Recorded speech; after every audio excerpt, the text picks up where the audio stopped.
أعوذ بالله من الشيطان الرجيم.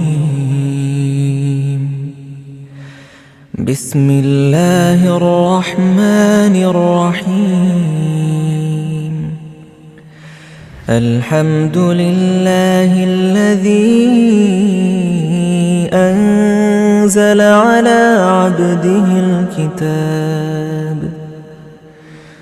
على عبده الكتاب ولم يجعل له عوجا قيما لينذر بأسا شديدا من لدنه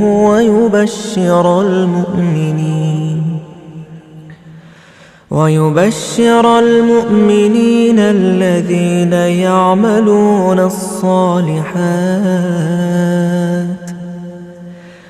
يعملون الصالحات أن لهم أجرا حسنا ماكثين فيه أبدا وينذر الذين قالوا اتخذ الله ولدا ما لهم به من علم ولا لآبائهم كبرت كلمة تخرج من أفواههم إن يقولون إلا كذبا فلعلك باخع نفسك على آثارهم إن لم يؤمنوا بهذا الحديث أسفا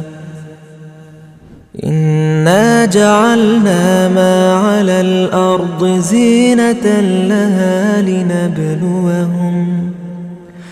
لنبلوهم أيهم أحسن عملا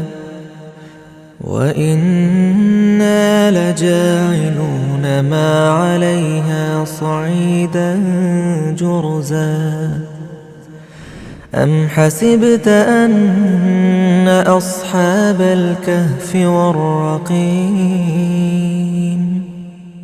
كانوا من آياتنا عجبا إذ أوى الفتية إلى الكهف فقالوا ربنا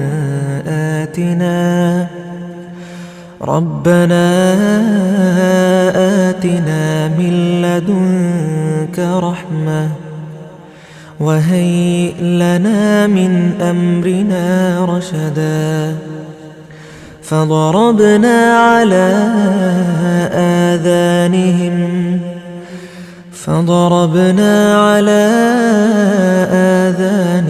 في الكهف سنين عددا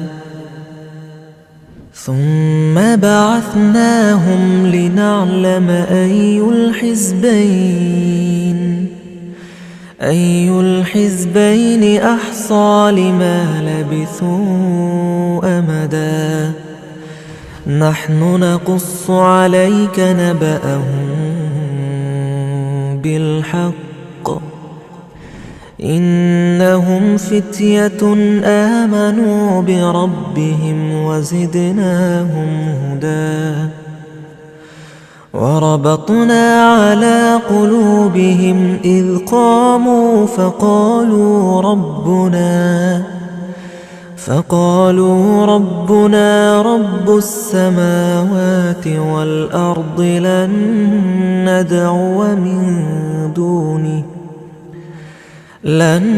ندعو من دونه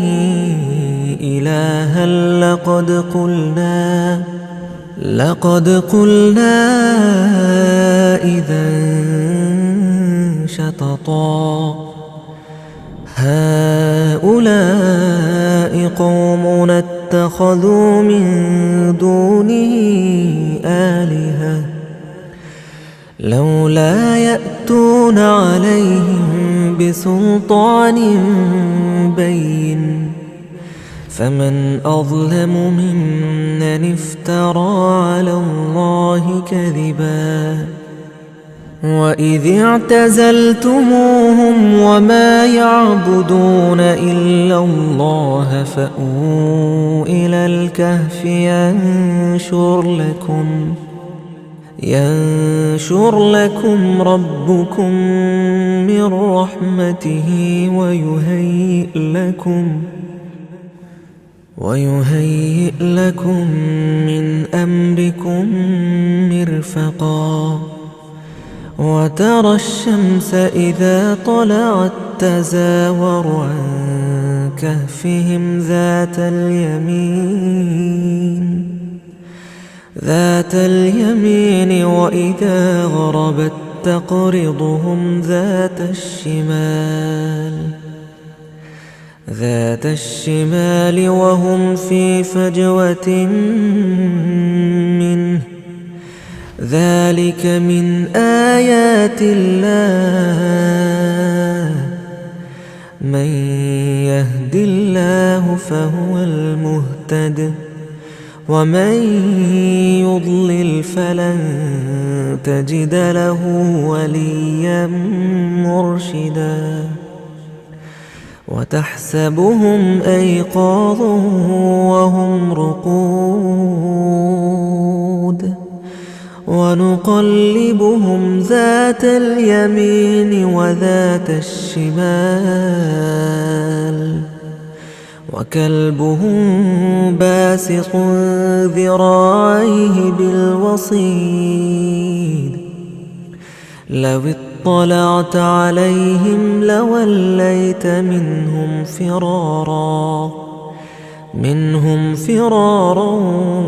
ولملئت منهم رعبا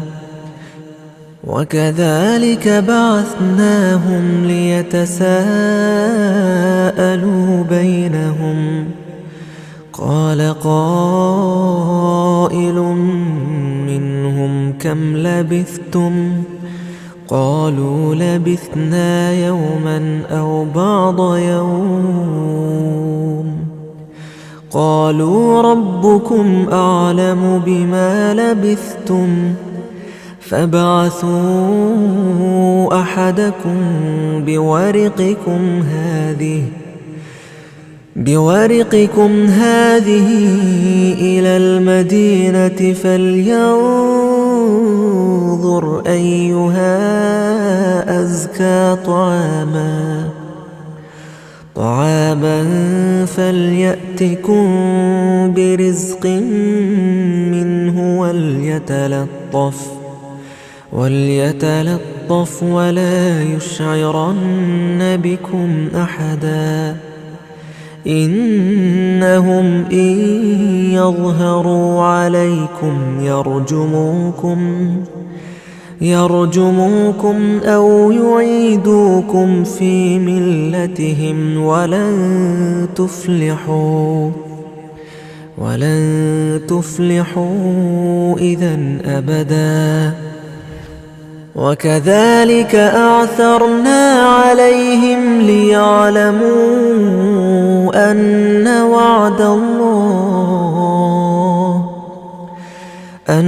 وعد الله حق وأن الساعة لا ريب فيها إذ يتنازعون بينهم أمرهم فقالوا ابنوا عليهم بنيانا ربهم أعلم بهم قال الذين غلبوا على أمرهم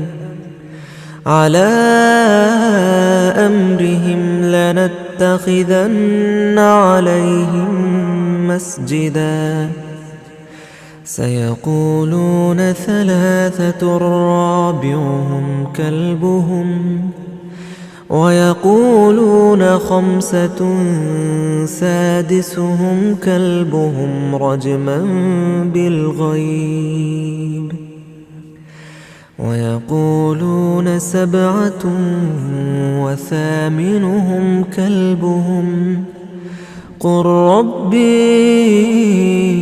أعلم بعدتهم ما يعلمهم إلا قليل فلا تمار فيهم إلا مراء ظاهرا ولا تستفت فيهم منهم أحدا ولا تقولن لشيء إني فاعل ذلك غدا إلا أن يشاء الله واذكر ربك إذا نسيت وقل عسى أن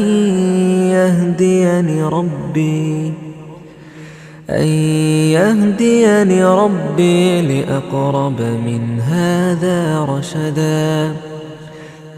ولبثوا في كهفهم 300 سنين وازدادوا 9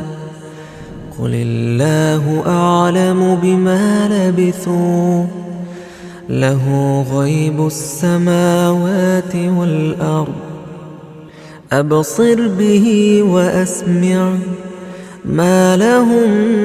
من دونه من ولي ولا يشرك في حكمه أحدا واتل ما أوحي إليك من كتاب ربك لا مبدل لكلماته ولن تجد من دونه ملتحدا واصبر نفسك مع الذين يدعون ربهم بالغداة والعشي يريدون وجهه ولا تعد عيناك عنهم تريد زينة الحياة الدنيا ولا تطع من أغفلنا قلبه عن ذكرنا واتبع هواه وكان أمره فرطا وقل الحق من ربكم فمن شاء فليؤمن ومن شاء فليكفر إنا أعتدنا للظالمين نارا أحاط بهم سرادقها وإن يستغيثوا يغاثوا بماء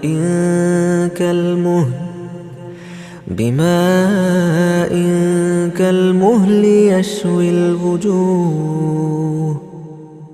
بئس الشراب وساءت مرتفقا إن الذين آمنوا وعملوا الصالحات إنا لا نضيع أجر من أحسن عملا أولئك لهم جنات عدن تجري من تحتهم الأنهار يحلون فيها من أساور من ذهب ويلبسون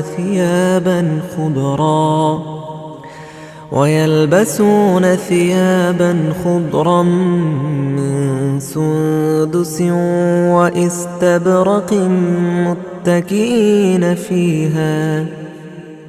متكئين فيها على الأرائك نعم الثواب وحسنت مرتفقا واضرب لهم مثل الرجلين جعلنا لأحدهما جنتين من أعناب وحففناهما بنخل وجعلنا بينهما زرعا كلتا الجنتين آتت أكلها ولم تظلم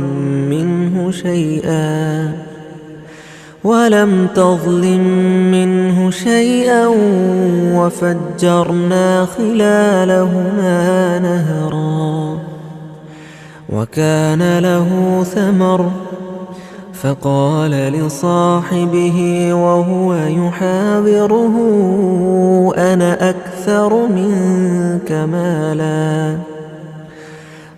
أكثر منك مالا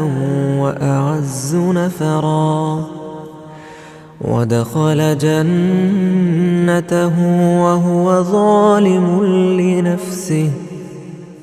قال ما أظن أن تبيد هذه أبدا وما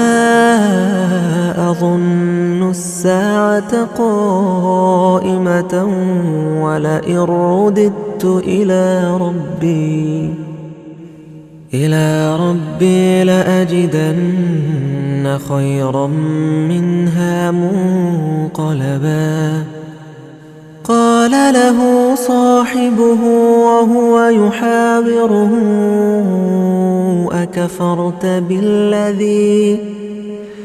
أكفرت بالذي خلقك من تراب ثم من نطفة ثم سواك رجلا لكن هو الله ربي ولا أشرك بربي أحدا ولولا إذ دخلت جنتك قلت ما شاء الله لا قوة إلا بالله إن ترني أنا أقل منك مالا وولدا فعسى ربي أن يؤتيني خيرا من جنتك ويرسل عليها حسبانا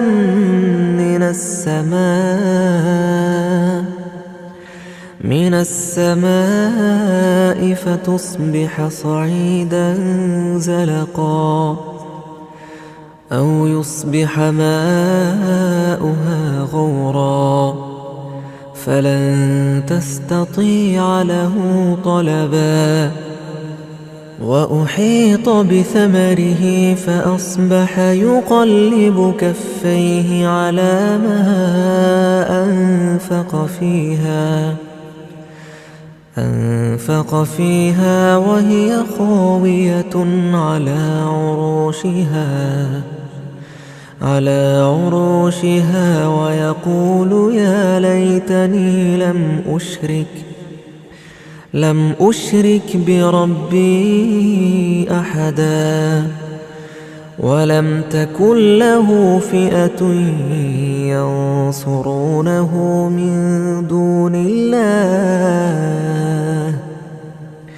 من دون الله وما كان منتصرا هنالك الولاية لله الحق هو خير ثوابا وخير عقبا واضرب لهم مثل الحياة الدنيا كماء أنزلناه من السماء فاختلط به نبات الأرض فأصبح هشيما تذروه الرياح وكان الله على كل شيء مقتدرا. المال والبنون زينة الحياة الدنيا، والباقيات الصالحات خير عند ربك ثوابا وخير أملا. ويوم نسير الجبال وترى الأرض بارزة وحشرناهم فلم نغادر منهم أحدا. وعرضوا على ربك صفا لقد جئتمونا كما خلقناكم أول مرة بل زعمتم أن لن نجعل لكم موعدا. ووضع الكتاب فترى المجرمين مشفقين مما فيه ويقولون يا ويلتنا ما لهذا الكتاب لا يغادر صغيرة ولا كبيرة إلا أحصاها ووجدوا ما عملوا حاضرا ولا يظلم ربك أحدا. وإذ قلنا للملائكة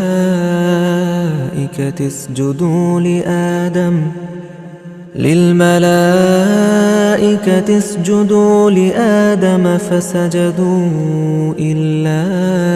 إبليس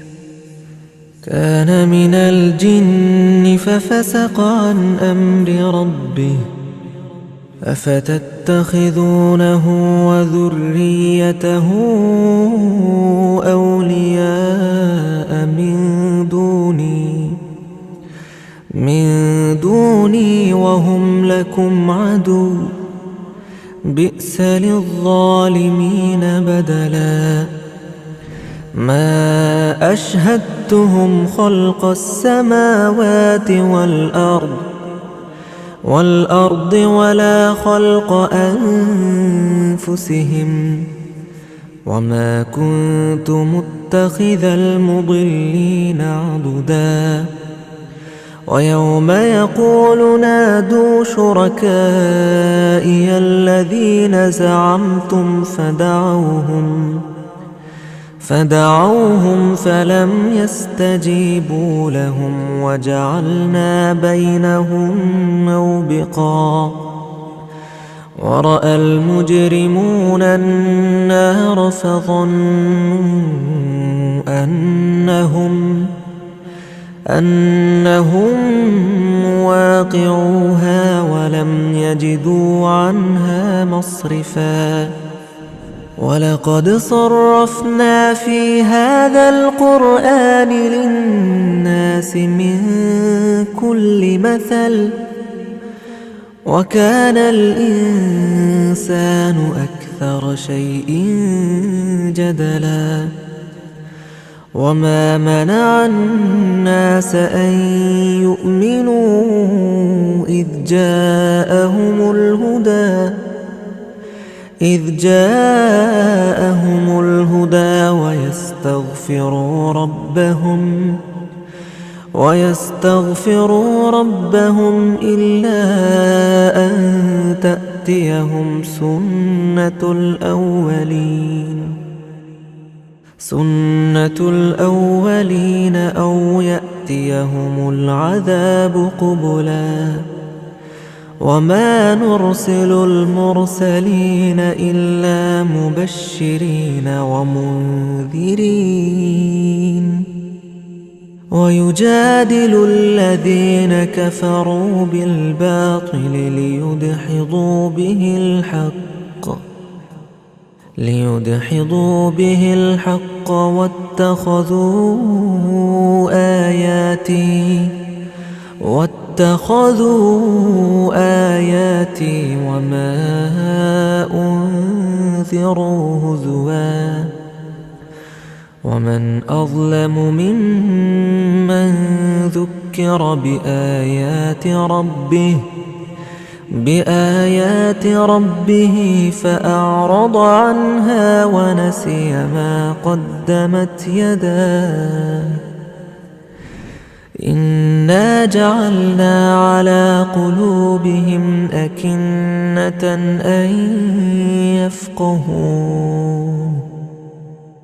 أن يفقهوه وفي آذانهم وقرا وإن تدعوهم إلى الهدى فلن يهتدوا إذا أبدا وربك الغفور ذو الرحمة لو يؤاخذهم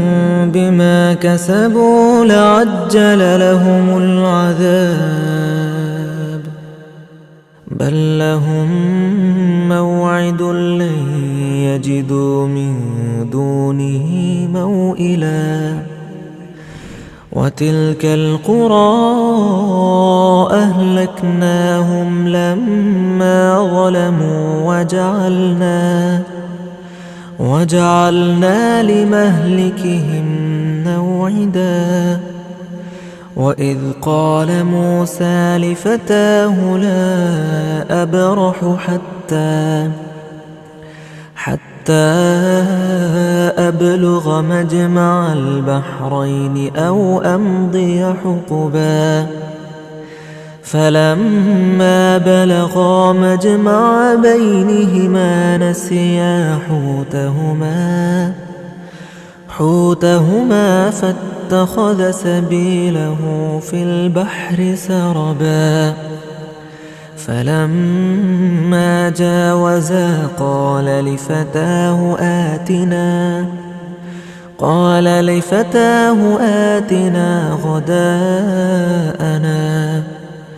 لقد لقينا من سفرنا هذا نصبا قال أرأيت إذ أوينا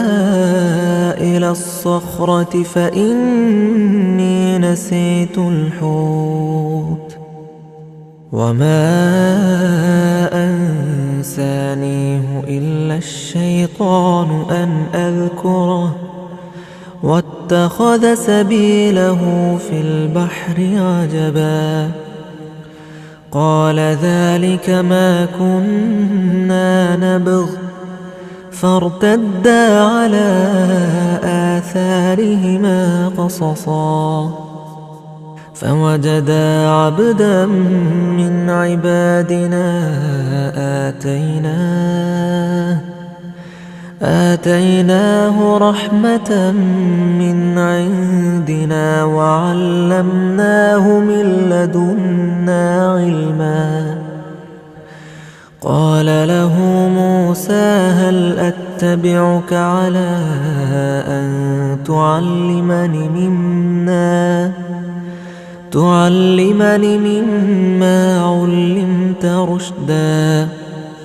قال إنك لن تستطيع معي صبرا وكيف تصبر على ما لم تحط به خبرا قال ستجدني إن شاء الله صابرا ولا أعصي لك أمرا قال فإن اتبعتني فلا تسألني عن شيء حتى أحدث لك منه ذكرا فانطلقا حتى إذا ركبا في السفينة خرقها قال أخرقتها لتغرق أهلها لقد جئت شيئا إمرا قال ألم أقل إنك لن تستطيع معي صبرا قال لا تؤاخذني بما نسيت ولا ترهقني من أمري يسرا فانطلقا حتى إذا لقيا غلاما فقتله قال أقتلت نفسا زكية بغير نفس لقد جئت شيئا نكرا قال ألم أقل لك إنك لن تستطيع معي صبرا قال إن سألتك عن شيء بعدها فلا تصاحبني قد بلغت من لدني عذرا فانطلقا حتى إذا أتيا أهل قرية استطعما أهلها فأبوا أن يضيفوهما فوجدا فيها جدارا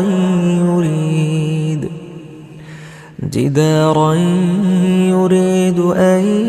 ينقض فأقامه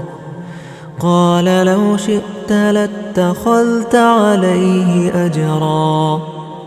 قال هذا فراق بيني وبينك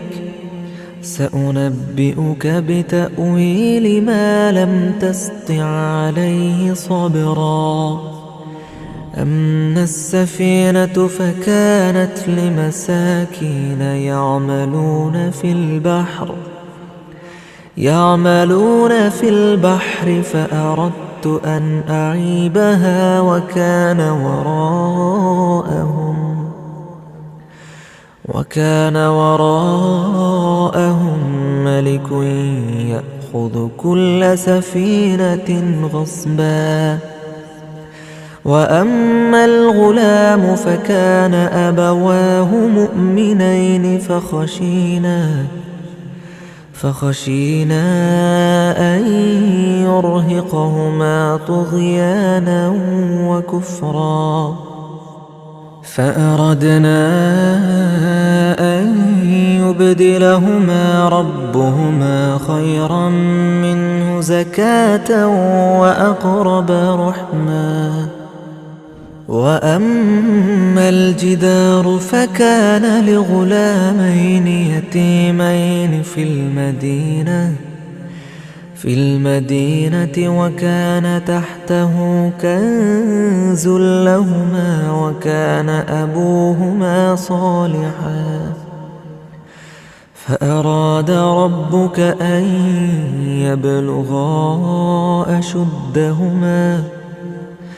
أشدهما ويستخرجا كنزهما رحمة من ربك وما فعلته عن أمري ذلك تأويل ما لم تسطع عليه صبرا ويسألونك عن ذي القرنين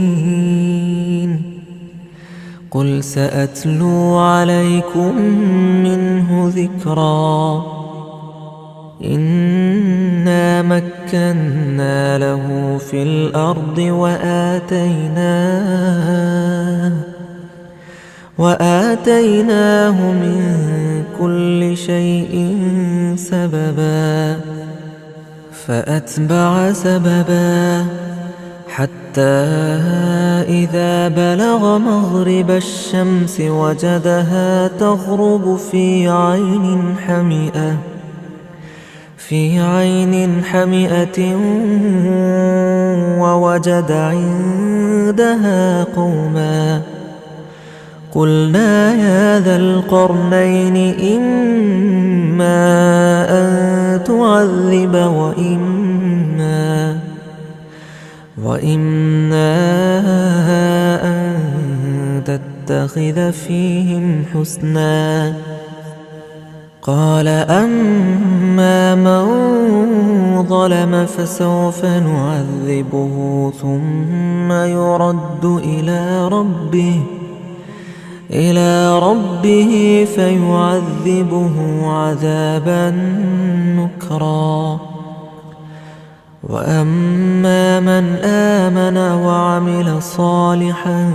فله جزاء الحسنى وسنقول له من أمرنا يسرا.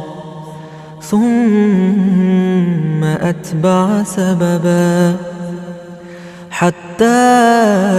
إذا بلغ مطلع الشمس وجدها تطلع على قوم لم نجعل لهم من دونها سترا.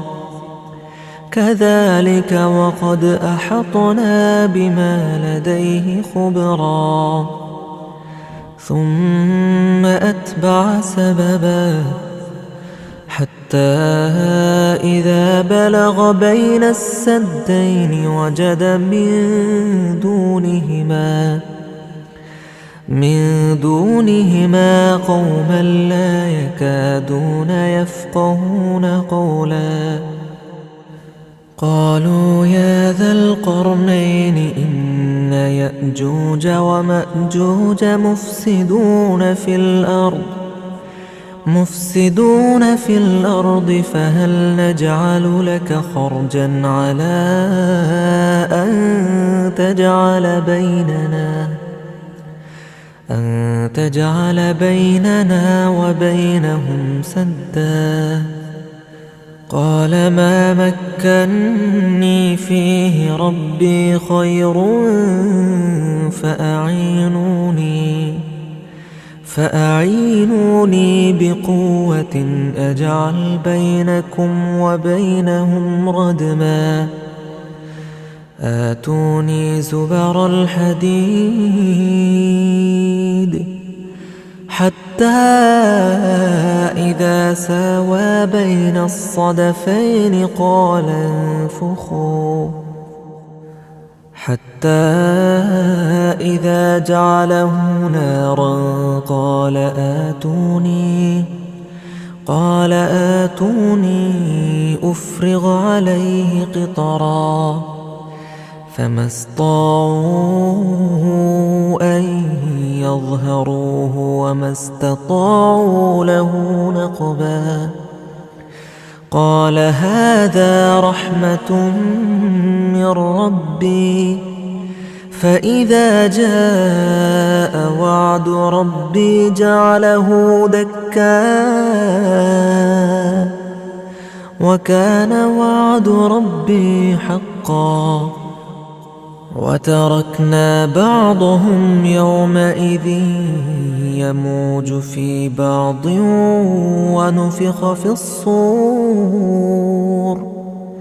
ونفخ في الصور فجمعناهم جمعا. وعرضنا جهنم يومئذ للكافرين عرضا. الذين كانت أعينهم في غطاء عن ذكري وكانوا لا يستطيعون سمعا. أفحسب الذين كفروا أن يتخذوا عبادي من دوني أولياء إنا أعتدنا جهنم للكافرين نزلا. قل هل ننبئكم بالأخسرين أعمالا الذين ضل سعيهم في الحياة الدنيا وهم يحسبون أنهم يحسنون صنعا أولئك الذين كفروا بآيات ربهم ولقائه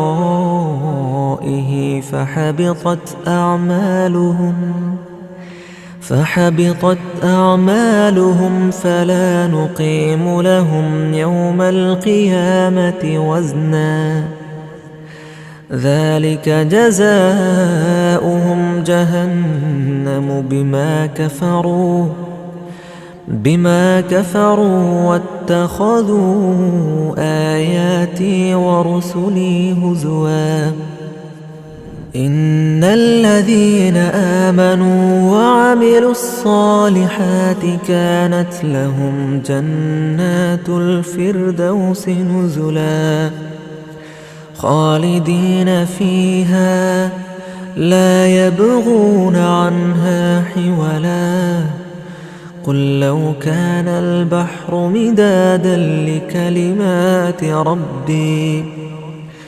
مدادا لكلمات ربي لنفذ البحر قبل أن تنفد كلمات ربي ولو جئنا بمثله مددا قل إنما أنا بشر مثلكم يوحى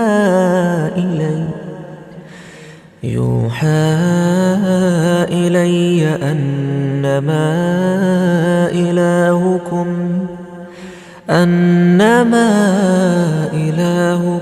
إله واحد فمن كان يرجو لقاء ربه فليعمل عملا صالحا ولا يشرك بعبادة ربه أحدا بسم الله الرحمن الرحيم الحمد لله الذي أنزل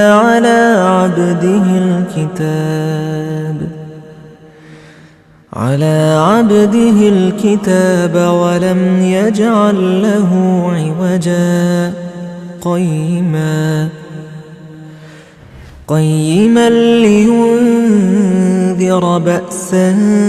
شديدا من لدنه ويبشر المؤمنين الذين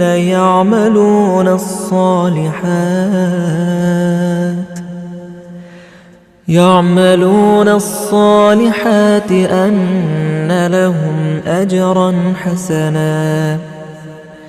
ماكثين فيه أبدا وينذر الذين قالوا اتخذ الله ولدا ما لهم به من علم ولا لآبائهم كبرت كلمة تخرج من أفواههم إن يقولون إلا كذبا فلعلك باخع نفسك على آثارهم إن لم يؤمنوا بهذا الحديث أسفا إنا جعلنا ما على الأرض زينة لها لنبلوهم أيهم أحسن عملا وإنا لجاعلون ما عليها صعيدا جرزا أم حسبت أن أصحاب الكهف والرقيم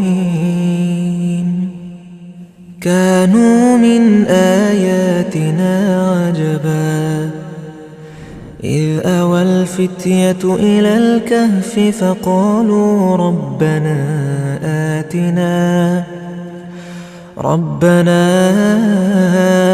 آتنا من لدنك رحمة وهيئ لنا من أمرنا رشدا فضربنا على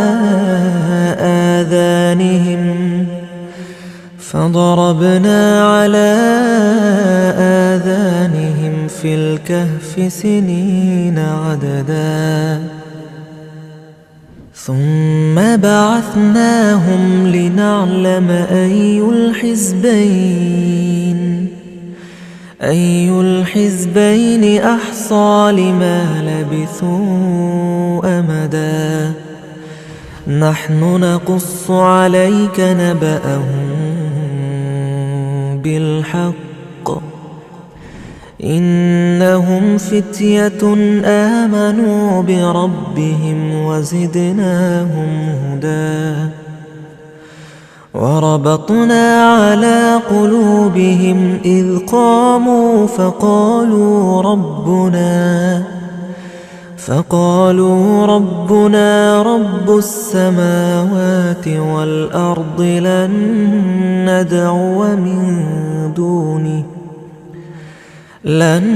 ندعو من دونه إلها لقد قلنا إذا شططا هؤلاء قومنا اتخذوا من دونه آلهة لولا يأتون عليهم بسلطان بين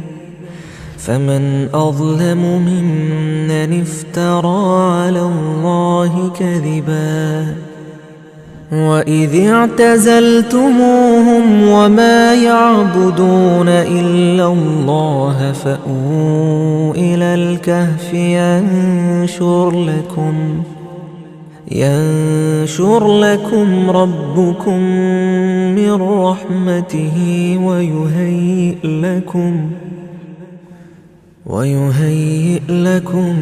من أمركم مرفقا وترى الشمس إذا طلعت تزاور عن كهفهم ذات اليمين وإذا غربت تقرضهم ذات الشمال وهم في فجوة منه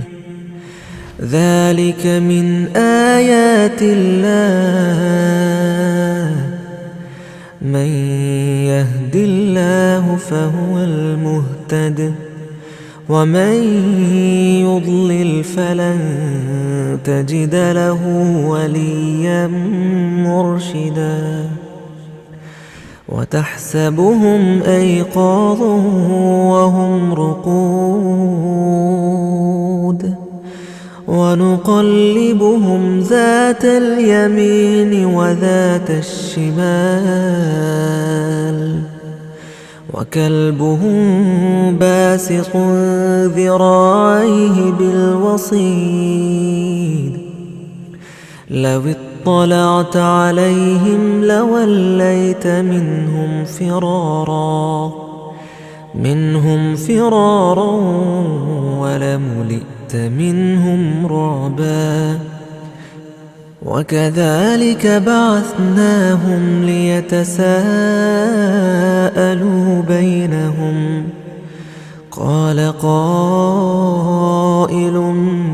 منهم كم لبثتم قالوا لبثنا يوما أو بعض يوم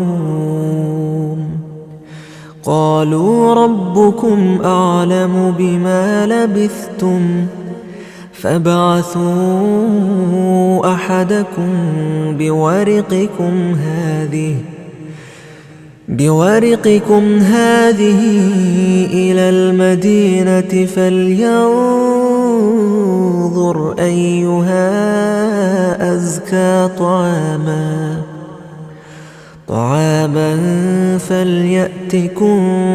برزق منه وليتلطف ولا يشعرن بكم أحدا إنهم إن يظهروا عليكم يرجموكم أو يعيدوكم في ملتهم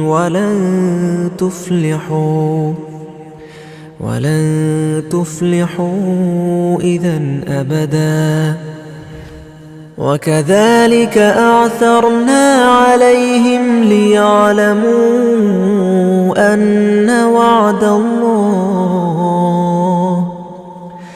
أن وعد الله حق وأن الساعة لا ريب فيها إذ يتنازعون بينهم أمرهم فقالوا ابنوا عليهم بنيانا ربهم أعلم بهم قال الذين غلبوا على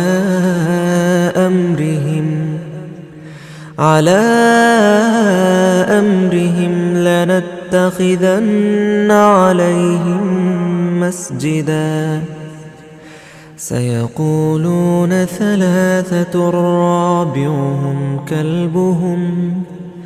ويقولون خمسة سادسهم كلبهم رجما بالغيب ويقولون سبعة وثامنهم كلبهم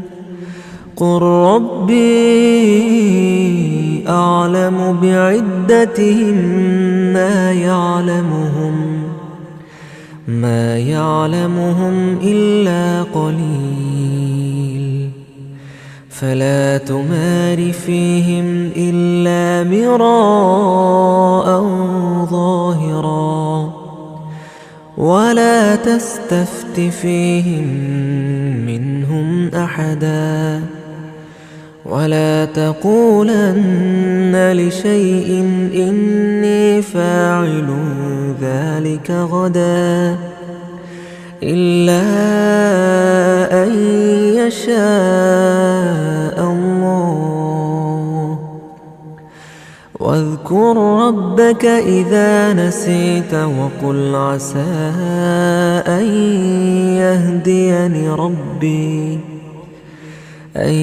يهديني ربي لأقرب من هذا رشدا ولبثوا في كهفهم 300 سنين وازدادوا 9 قل الله أعلم بما لبثوا له غيب السماوات والأرض أبصر به وأسمع ما لهم من دونه من ولي ولا يشرك في حكمه أحدا واتل ما أوحي إليك من كتاب ربك لا مبدل لكلماته ولن تجد من دونه ملتحدا واصبر نفسك مع الذين يدعون ربهم بالغداة والعشي يريدون وجهه ولا تعد عيناك عنهم تريد زينة الحياة الدنيا ولا تطع من أغفلنا قلبه عن ذكرنا واتبع هواه وكان أمره فرطا. وقل الحق من ربكم فمن شاء فليؤمن ومن شاء فليكفر. إنا أعتدنا للظالمين نارا أحاط بهم سرادقها وإن يستغيثوا يغاثوا بماء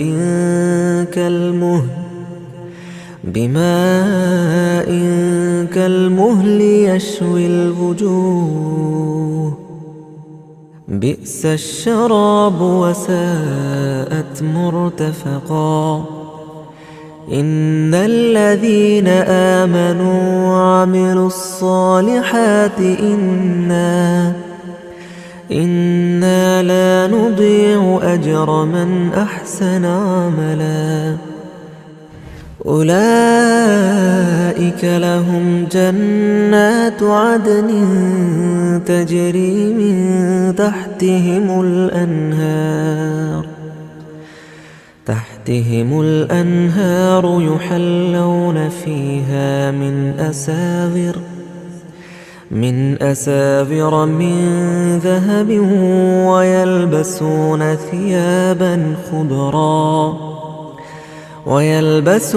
ثيابا خضرا من سندس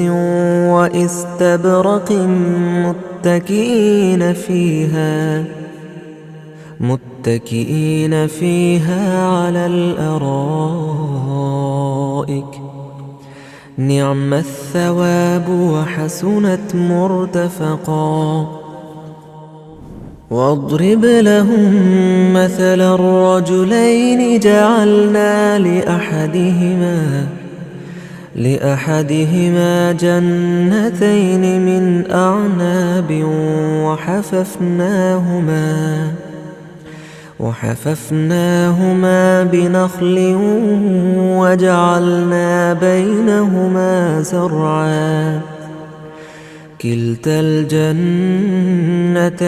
آتت أكلها ولم تظلم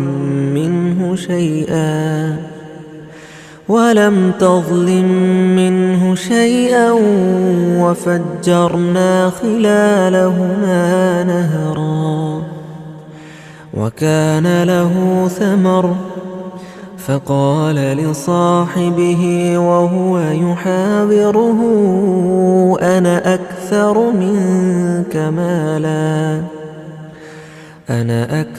منك مالا وأعز نفرا.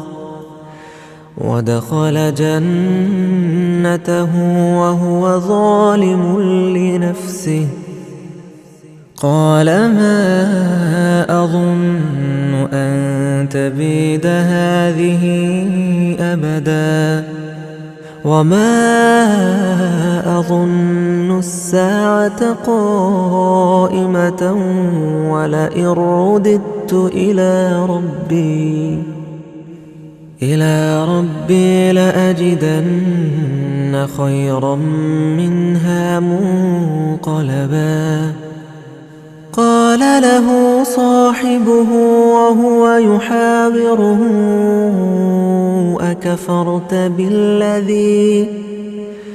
أكفرت بالذي خلقك من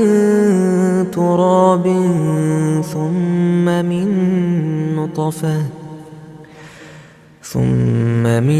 نطفة ثم سواك رجلا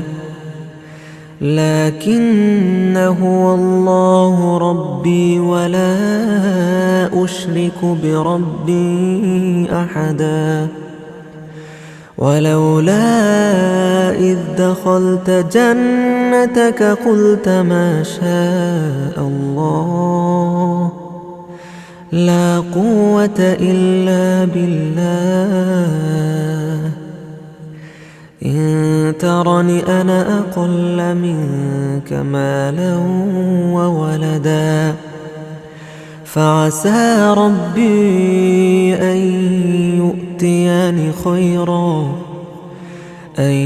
يؤتيني خيرا من جنتك ويرسل عليها حسبانا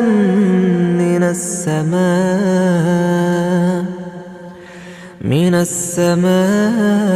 فتصبح صعيدا زلقا أو يصبح ماؤها غورا فلن تستطيع له طلبا. وأحيط بثمره فأصبح يقلب كفيه على ما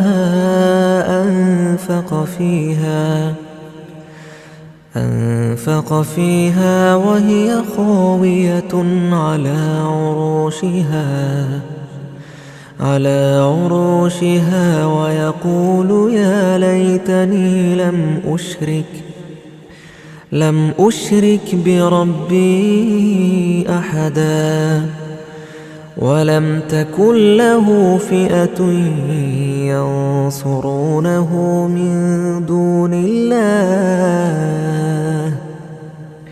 من دون الله وما كان منتصرا. هنالك الولاية لله الحق هو خير ثوابا وخير عقبا. واضرب لهم مثل الحياة الدنيا كماء أنزلناه من السماء فاختلط به نبات الأرض فأصبح هشيما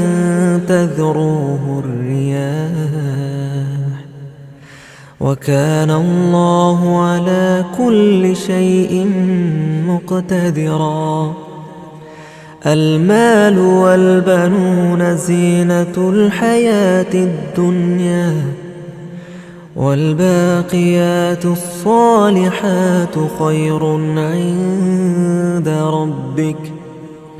عند ربك ثوابا وخير أملا. ويوم نسير الجبال وترى الأرض بارزة وحشرناهم فلم نغادر منهم أحدا وعرضوا على ربك صفا لقد جئتمونا كما خلقناكم أول مرة بل زعمتم أن لن نجعل لكم موعدا. ووضع الكتاب فترى المجرمين مشفقين مما فيه ويقولون يا ويلتنا ما لهذا الكتاب لا يغادر صغيرة ولا كبيرة إلا أحصاها ووجدوا ما عملوا حاضرا ولا يظلم ربك أحدا. وإذ قلنا للملائكة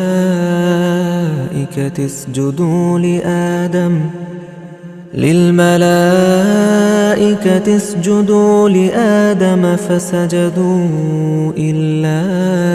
إبليس كان من الجن ففسق عن أمر ربه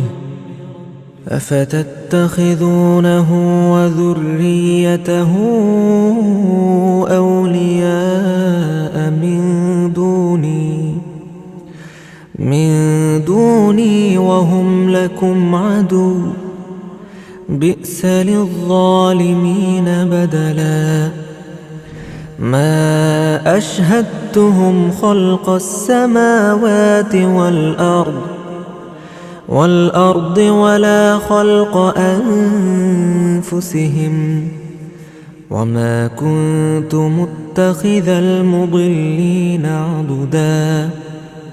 ويوم يقول نادوا شركائي الذين زعمتم فدعوهم فلم يستجيبوا لهم وجعلنا بينهم موبقا ورأى المجرمون النار فظنوا أنهم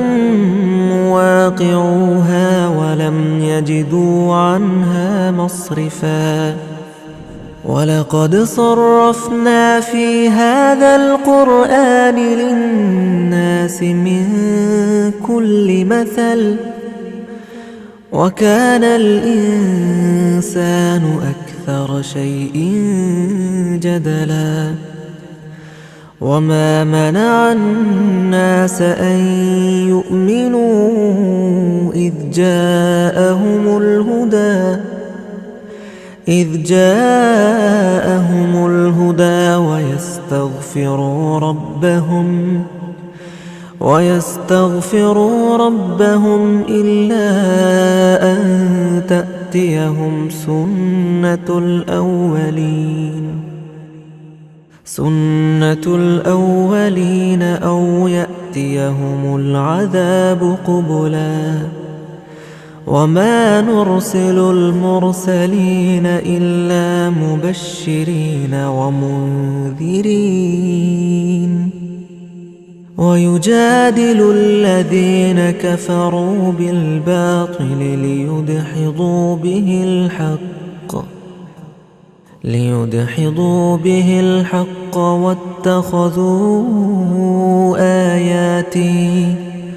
واتخذوا آياتي وما أنذروا هزوا ومن أظلم ممن ذكر بآيات ربه فأعرض عنها ونسي ما قدمت يداه إنا جعلنا على قلوبهم أكنة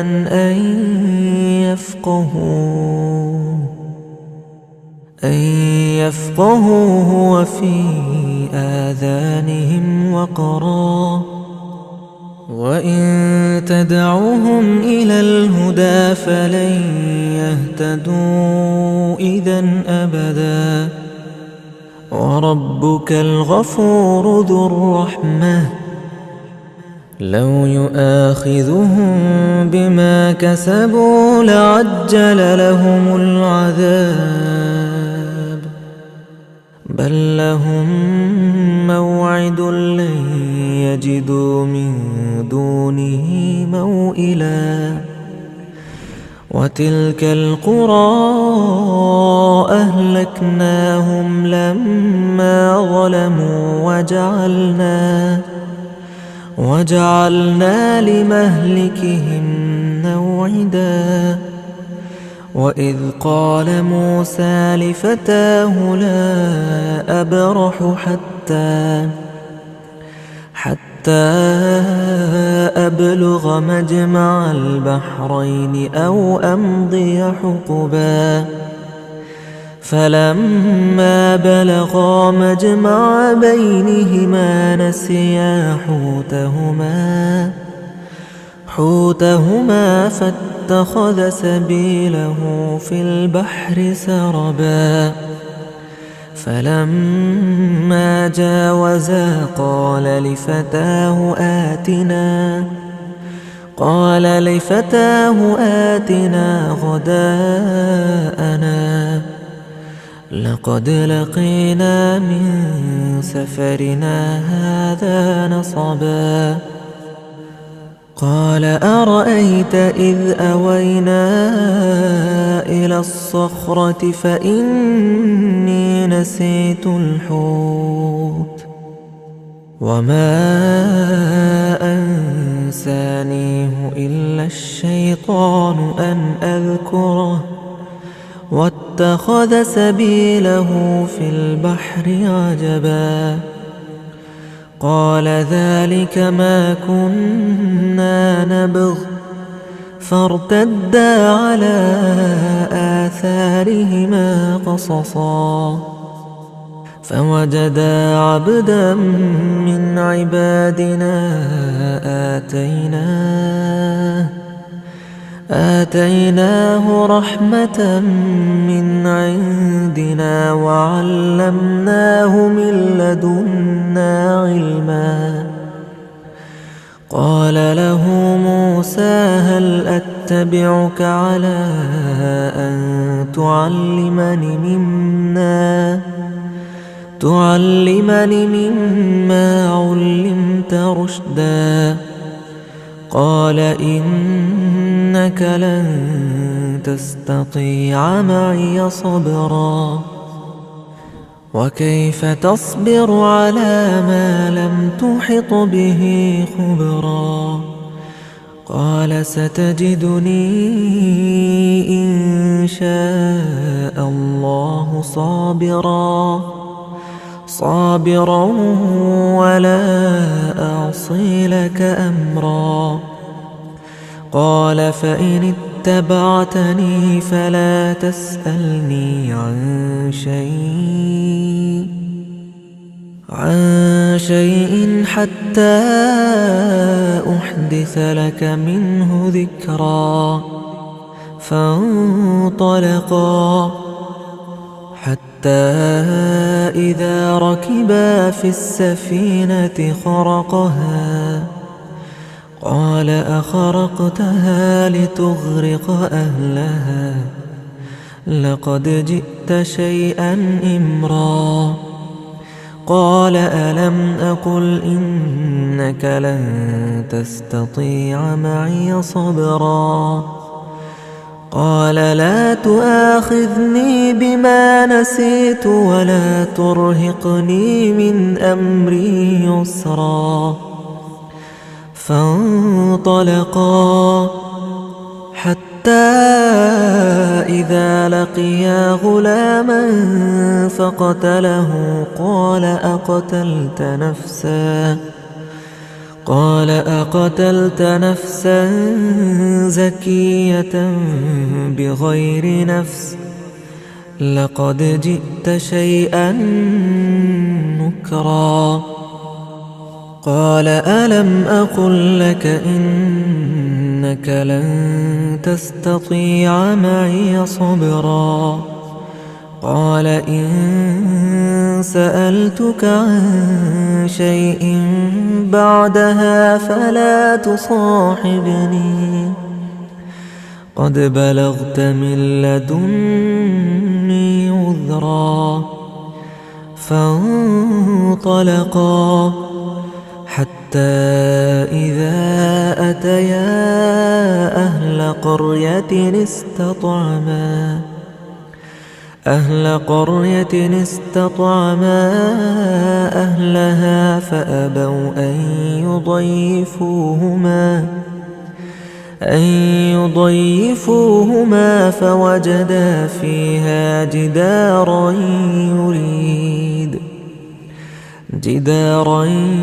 يريد أن ينقض فأقامه قال لو شئت لاتخذت عليه أجرا قال هذا فراق بيني وبينك سأنبئك بتأويل ما لم تسطع عليه صبرا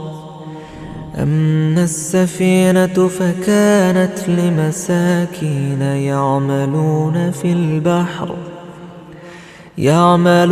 في البحر فأردت فخشيت أن أعيبها وكان وراءهم ملك يأخذ كل سفينة غصبا. وأما الغلام فكان أبواه مؤمنين فخشينا أن يرهقهما طغيانا وكفرا، فأردنا أن يبدلهما ربهما خيرا منه زكاة وأقرب رحما. وأما الجدار فكان لغلامين يتيمين في المدينة وكان تحته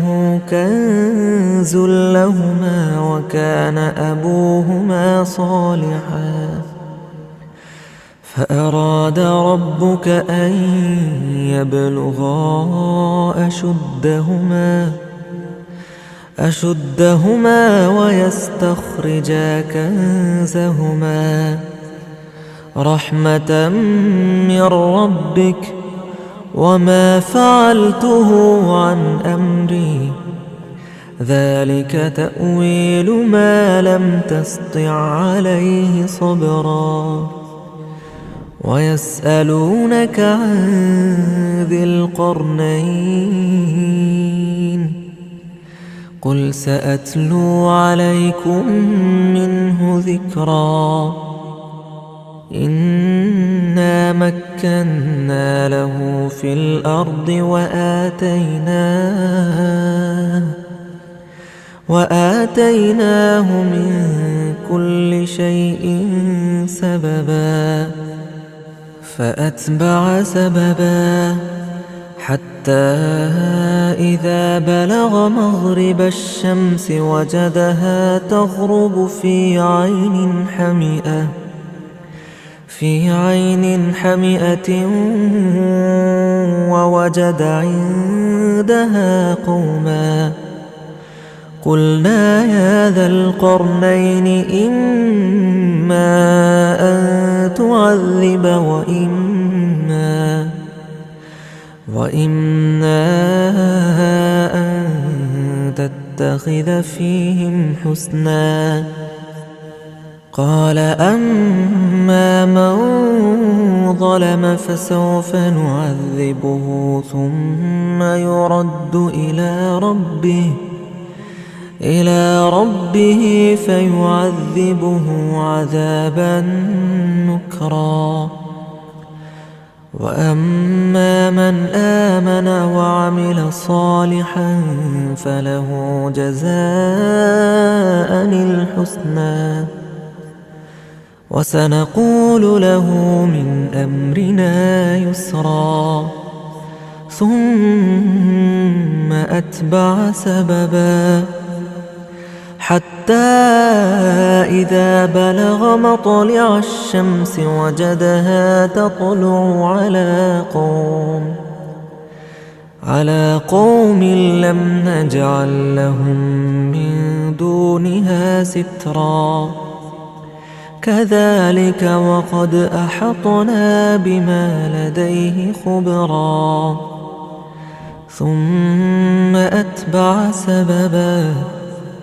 حتى إذا بلغ بين السدين وجد من دونهما قوما لا يكادون يفقهون قولا. قالوا يا ذا القرنين إن يأجوج ومأجوج مفسدون في الأرض فهل نجعل لك خرجا على أن تجعل بيننا وبينهم سدا. قال ما مكني فيه ربي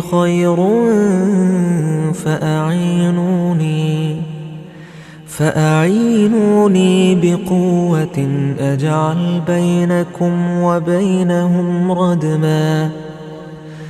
آتوني زبر الحديد حتى إذا ساوى بين الصدفين قال انفخوا حتى إذا جعله نارا قال آتوني أفرغ عليه قطرا فما استطاعوا أن يظهروه وما استطاعوا له نقبا قال هذا رحمة من ربي فإذا جاء وعد ربي جعله دكا وكان وعد ربي حقا وتركنا بعضهم يومئذ يموج في بعض ونفخ في الصور فجمعناهم جمعا وعرضنا جهنم يومئذ للكافرين عرضا الذين كانت أعينهم في غطاء عن ذكري وكانوا لا يستطيعون سمعا أفحسب الذين كفروا أن يتخذوا عبادي من دوني أولياء إنا أعتدنا جهنم للكافرين نزلا قل هل ننبئكم بالأخسرين أعمالا الذين ضل سعيهم في الحياة الدنيا وهم يحسبون أنهم يحسنون صنعا أولئك الذين كفروا بآيات ربهم ولقائه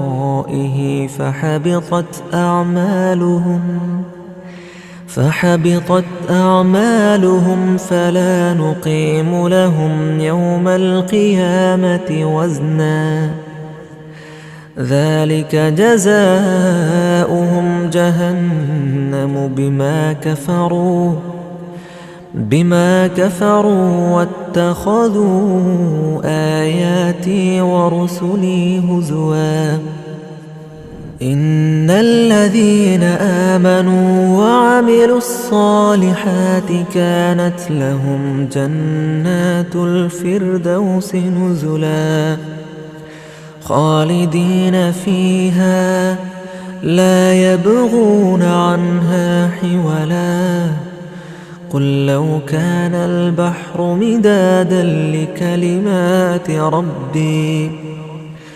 مدادا لكلمات ربي لنفذ البحر قبل أن تنفد كلمات ربي ولو جئنا بمثله مددا قل إنما أنا بشر مثلكم يوحى إلي أنما إلهكم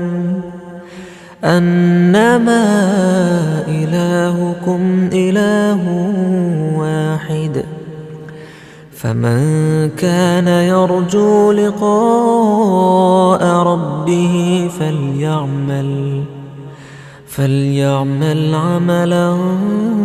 صالحا ولا يشرك بعبادة ربه أحدا.